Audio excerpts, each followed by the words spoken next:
cholesterol is bad because, as you can see, the more cholesterol you have, the more that sticks. And then what's worse is the cholesterol sticks to itself, too. It just keeps getting bigger and bigger. And actually, cholesterol can even cause even a little bit more cuts on here because it's just growing. It's just causing all this inflammation on the inside of your arteries.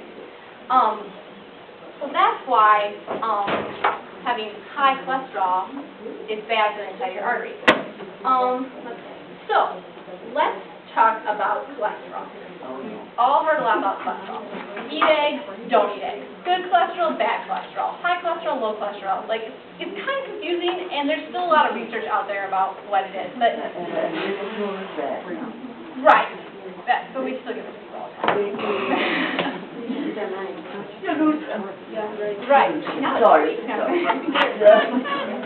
So, we're going to talk about cholesterol. Cholesterol is, oh yeah, those are bad for your heart because they damage your arteries. Okay, I like my cholesterol. So cholesterol is actually good for you. You need cholesterol. Your body needs it. It helps repair cells. It does hormone synthesis, bile production, brain function, manufactures vitamin D. You need cholesterol. Fortunately, God made our bodies so that your liver will produce all the cholesterol you need. You don't need to make sure you get your daily value of cholesterol in. Your body will produce cholesterol on its own. The problem is that we also eat a lot of cholesterol, a lot of fatty foods in our body, so we have plenty of it around. So, but your body really will make all the cholesterol you need all by itself. So, what makes cholesterol good cholesterol or bad cholesterol?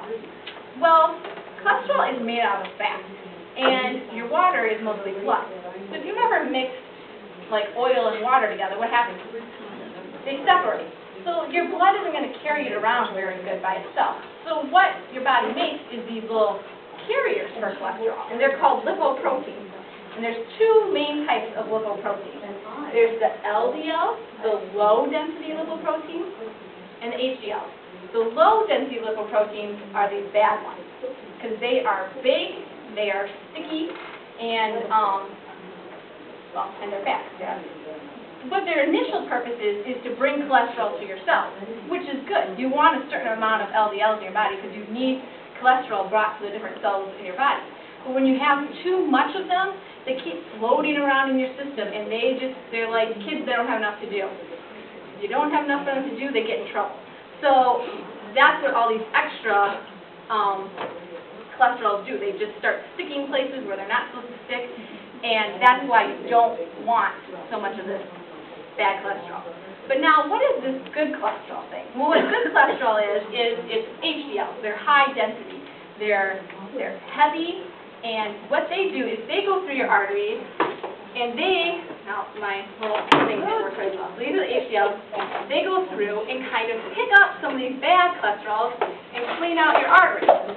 So you want lots of those because you want as many of those going through your blood as possible to pick up some of those arteries, pick up some of that bad cholesterol. Now, does it do it just like that? Not really, but it's more like not exact science, but somewhat. It's not going to like, oh, now my arteries are going to get cleaned out. Like, it's not necessarily, but it does lower the bad cholesterol in your blood the more good cholesterol you have. So you want lots of the good cholesterol and not as much of the bad cholesterol. So whatever you can do to get your good cholesterol up, you want to do. So we're going to talk about, and this is the cholesterol levels that they kind of want you at. They want your total cholesterol level to be under 200. And they want your low-density cholesterol levels to be under 130. Now, I'm diabetic, so I already have like a heart problem, or not a problem, but so they want my cholesterol levels even lower because then I have even less sugar. And then they want your HDL above 45, and the higher the better. What did you say, LDL? LDL, less than 130. Okay, thank you. My mom came back to the doctor and she was like, oh, my cholesterol is high. Mine too. Yeah, it was like 205 or something. And that's a little bit high. But she broke it down for me. Her LDLs were like 123. But her HDLs were in the 80s. So I actually said, or 90 or something. They were high, which is actually good. She had a lot of the good cholesterol. So her total cholesterol number in that then really wasn't a huge concern because her good cholesterol was the number that was driving it up so much. So sometimes that's why sometimes doctors will be like, oh, don't worry about that number, worry about just this number. But depends who your doctor is, depends how you present it, depends what your cholesterol is, I suppose. But that's so sometimes you can have a high total cholesterol, but really it's actually good because you have a lot of good cholesterol around. But so how do you get lots of good cholesterol and not so much bad cholesterol? Well, the number one way to that's my slide, to raise your good cholesterol is exercise.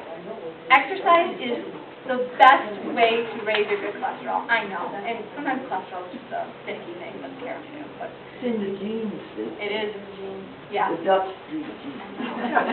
Years of potatoes and butter. Oh, yeah, oh, yeah. The blubber. So that exercise is the best way to raise your good cholesterol. But also another thing that can happen is you can do some diet modification to help get good cholesterol versus bad cholesterol. And like you said, some people are just stuck with high cholesterol. It seems like no matter what they do, it's just going to stay high. But these do make a difference. Now, fat is what cholesterol is made out of. So the types of fat and the amount of fat we eat has an effect on our cholesterol level. So we're going to talk about two types of fat. So first we're going to talk about saturated fat. Now I gave some people little pictures of foods. I didn't have enough for them, but who thinks they're holding a saturated fat? Let's see. Yep, we got lard. Just straight lard. Yep, that's saturated. Bacon. A Burger King triple-decker bacon. Not just a double-decker, just the triple. We got steak, Ritz crackers. This one's interesting, for sure. You're right, sometimes. Oh, Ritz crackers? They're not that bad for you, but I'll talk about why this is interesting a little bit later. Yes, a frozen coffee from Dunkin' Donuts. And this is also interesting. We'll talk about them later. And then just pure lard, which is actually just pure fat, kind of like butter. So those are all examples. Now, one thing you notice about these all, if they're at room temperature, are they watery or are they hard? Like bacon, yeah, they're all hard. So let's talk about, not that that matters a lot, but it's a good way to figure out what a saturated fat is sometimes because they're hard at room temperature. And we'll talk about why. So this is the molecular structure of a saturated fat. So fats are made out of a lot of different things, but a lot of it is carbon, which are these purples, and hydrogens, which are these yellows. So this is a saturated fat because every possible purple thing that's open has a hydrogen on it. So it's saturated with hydrogen. So that's why you get the word saturated. And also, if you notice these, you can stack them all right next to each other, really close like that. And that's why they're hard at room temperature, like butter, because they can stack right next to each other like that. And I kind of like to think of that's kind of what it does on the inside of your arteries too, but not exactly. It's not like you eat bacon and it goes straight to your arteries, but it does raise your bad cholesterol, which goes straight to your arteries. So that is why. So it stacks in there like that. Like if you pour bacon grease down a drain, what does it do? Sticks to the drain. Kind of the same thing it does to your arteries in a very indirect sort of way. So it stacks in there like that. So that's a saturated fat. Why are saturated fats bad? Well, they raise your cholesterol, and they raise your bad cholesterol more than they raise your good cholesterol. So that's why they say you should limit that, and that's why they say they're bad for your heart, because, well, they raise both cholesterols, they raise the bad cholesterol more. So, are they horrible? Should you have some in your diet? Yeah, you should have some in your diet, but not to overdo it is the key, yeah? Does sugar turn into fat, they say? It does, yep. When your body, if you eat too much sugar, your body stores it as I fat. had a lot of dessert. I know, me too. I did. I think I did cheesecake. They were so good. It does, and so that's why, like, if you eat a low-fat diet, sometimes those foods are really high in sugar. Your body stores them as fat anyways, and that sugar, that's a whole nother thing, but it's a good question because my brother's in med school, and I was kind of asking him what, like, the latest is on nutrition. He said they're really emphasizing to, like, yeah, you should eat fat, you should eat the good fat, but really watch all the processed sugars, because those are causing more problems than anything else that are nowadays. So good question, because I asked him that the processed sugars are, like, right, it is, yeah. So now we'll go to unsaturated fats. Who thinks they're holding a picture of an unsaturated fat? Okay, so you've got salmon, nuts, Avocado, yep, I'm not sure if I had more out there or not. And I have a little cheat sheet back, yep, olive oil, good, it has some saturated fat. Yeah, I know. I know. You can't even miss out, sugar. You're in church now. Yeah, I know, that's where we ended out here. So let's look at the structure of olive oil and why it's good for you. So, what do you have here? You still have your carbons, you got your purple carbon, and you've got your hydrogen. So one thing notice about this one is that there's not as many hydrogens on here as there are in here. So it's unsaturated. It's not saturated with hydrogen. And another thing is the way these are on here then, it causes the molecules to bend like this. And that's why these are liquid at room temperature, because they can't stack all next to each other super nice. It's just the structure of them won't let them do that. And for some reason that appears to be much better for your health. These unsaturated fats raise your good cholesterol and lower your bad cholesterol. So these, you want to make sure you have them in your diet because they're good fats for you. Now, do you need a ton of them, like 3,000 calories of them each day? No, but these are, if you're going to have fats in your diet, you want like these kinds. So that's what those are. I mean, it's a good example. Okay, so now we'll talk about trans fats, because everybody's been talking about those lately. They're hard to find nowadays in the store. They don't have many of them anymore, but we'll talk about what they were. One of the best examples of a trans fat is Crisco, which is, or margarine, made like 15 years ago, when I was growing up. Those, because nowadays they took the trans fats out. But the reason, so for the longest time they said, these are good for your heart. You should eat them. Like, they're better than butter for you. So we all, like, I put them in cookies all the time growing up. So what did they do that made us think that they were good for us? Okay, what the industry did is that if you're going to make a pie, you can't make it with vegetable oil. You need butter, or you need Crisco, or you need something more solid like that. So what these industries did, they wanted to make all these processed foods very easily and quickly and cheaply. So they took vegetable oil, which is unsaturated, so it's like this, and they're like, okay, we're just going to put it under a couple chemical reactions, we're going to heat it up really hot, we're going to turn this here, okay, perfect, we're going to add one more hydrogen, and this is where the word partially hydrogenated comes from, and now, there, it's solid at room temperature, and it's not saturated. See, this one has, yeah, that one's full of hydrogens. Well, this one's only got 4 hydrogens, so it's still an unsaturated fat. So that's why for the longest time they said, oh, it's good for you, margarine's good for you because it's unsaturated, but the way they made it turned out to be worse for you. A, it has the same molecular structure as the saturated fat, and B, it's actually worse for you because it raises your bad cholesterol and it lowers your good cholesterol.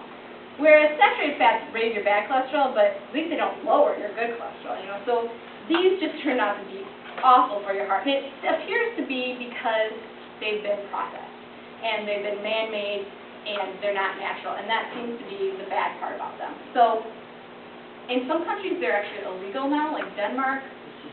Right, and they really have taken them out of a lot of foods now because they're just so bad for you. And people have heard this, and they're not going to buy foods that are high in trans fat. So I went to the store the other day, and I was trying to look for a food that was hot that had a lot of trans fat in it, and I really couldn't find one anymore. Like, even the margarines they're making now aren't as high. They're not made out of this trans fat. So you really want to stay away from anything that says partially hydrogenated, though, because it's kind of the same thing.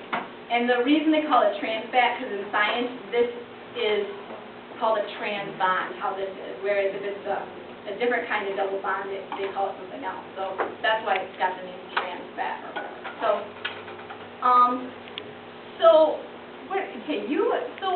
there's still some, oh, I have to go to my next, oh yeah. So that's why I have this up, because trans fats are kind of like the wolf that dressed up like the grandmother. They kind of flew under the radar of being unsaturated, but they're really quite awful for you, like big bad wolf, kind of. I found that picture on that stuff, not funny. So, you are holding Ritz crackers, and you are holding a Dunkin' Donuts drink or whatever. And there's a hamburger from Burger King. Those are the only things I could find that they still had trans fats in them. Actually, the Dunkin' Donuts coffee drink has the most trans fats of anything, which is surprising to me. Oh, I didn't know that. But that's like a really high sugary one anyways. But what they have been doing that I noticed, because if you look at the Ritz cracker box, it says trans fat 0. And they can put that on there because they only have 0.49 grams of trans fat in there, so it's less than half of 1, so it's closer to 0 than it is 1, so they can put 0 on there. And I'm not sure if they've maybe changed it now since I looked this up on the internet, but like that, and pretty much, and so it's hard to know, like how are you supposed to know then? Like you read the nutrition label, how are you supposed to know what things have trans fat in them and what don't? Like I can even tell, when I looked at that label, I thought, oh, it's trans fat free, there's no trans fats in here. Or if it says 0 milligrams trans fat.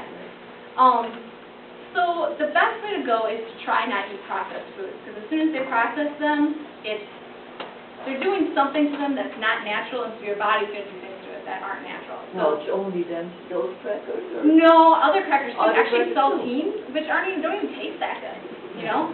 They don't. No, they have a little bit of trans fat in them.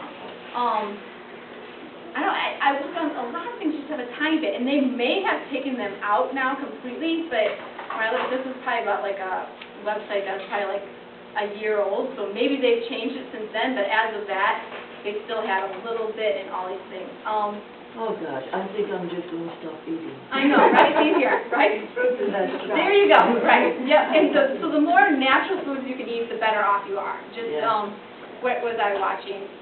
The cardiologist was giving a whole thing on there. She's like, eat foods that your great-grandmother would recognize. She's like, not even grandma, we need to go great-grandmother, like whole foods, like, not necessarily organic, I'm not saying that at all, just like, you know, a cherry instead of cherry pie filling, or, you know, something like that. Or, vegetables. right, and like really lard and butter are very natural things. They're better to use than some artificially man-made sort of thing. They are making some butters now that are like cut with canola oil. That's fine. Those are both natural things. They're just putting them together, that sort of thing. But I stir them together. Scrape it on. right, yeah, and it's actually good because the canola oil is an unsaturated fat, and then so you're getting the good consistency of the butter that you want, but you're still getting some of the benefits of the unsaturated fat. Yeah. So, let's see where I'm lost.